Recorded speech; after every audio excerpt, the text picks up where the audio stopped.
पति पत्नी की कहानी। एक पति पत्नी के बीच बहुत बड़ा झगड़ा चल रहा था।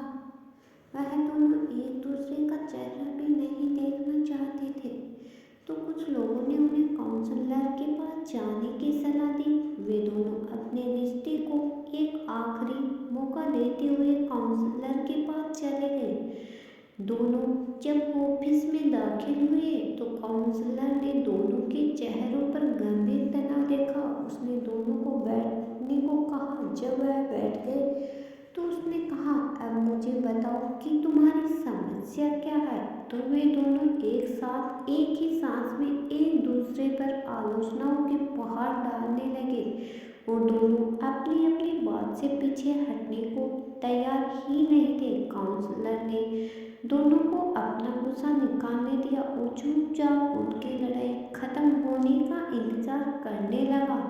जब दोनों बातें करते करते थक गए तो काउंसलर ने कहा कि यह तो हुई आलोचनाओं की कहानी। अब एक दूसरे की खूबियों का भी वर्णन कीजिए। आप दोनों को एक दूसरे की कौन सी बात अच्छी लगती है। दोनों बिल्कुल चुप हो गए। काफी देर तक दोनों कुछ नहीं बोले। काउंसलर समझ गए कि वे एक दूसरे से इतने नाराज हैं कि उन्हें एक दूसरे के बारे में कुछ भी अच्छा याद नहीं था और ना ही वे याद रखना चाहते थे। काउंसलर ने उन दोनों को कागज और कलम दिए और पति पत्नी से कहा कि वे एक दूसरे के गुणों को अपने अपने कागज पर लिखें। एक बार फिर दोनों ने काफी देर तक कुछ नहीं लिखा और उनके चेहरों पर गुस्सा साफ झलक रहा था। बहुत देर बाद जैसे पति ने अपने कागज पर लिखना शुरू किया, तुरंत उसकी पत्नी भी अपने कागज पर कुछ लिखने लगी।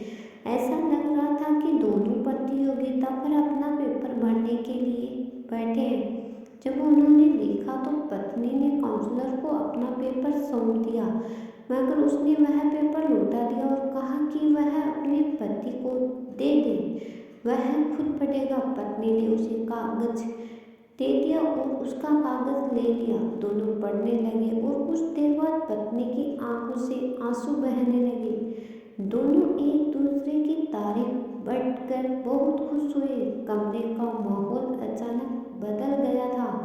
ऐसा लग रहा था जैसे उन्होंने कभी लड़ाई ही नहीं की हो। काउंसलर का कर्तव्य पूरा किया गया था। जो पति पत्नी लड़ते झगड़ते कमरे में दाखिल हुए थे, वह हंसते मुस्कुराते और एक दूसरे का हाथ थामे बाहर निकल गए। हर इंसान में कई खूबियाँ और खामियाँ होती है। अगर हम एक दूसरे की दोस्त तलाशने लगे तो हम उनके और अपने दोनों के जीवन को नरक बना देते हैं। और अगर हम एक दूसरे के गुणों को याद रखें तो जीवन स्वर्ग बन जाता है। फैसला आपके हाथ में है।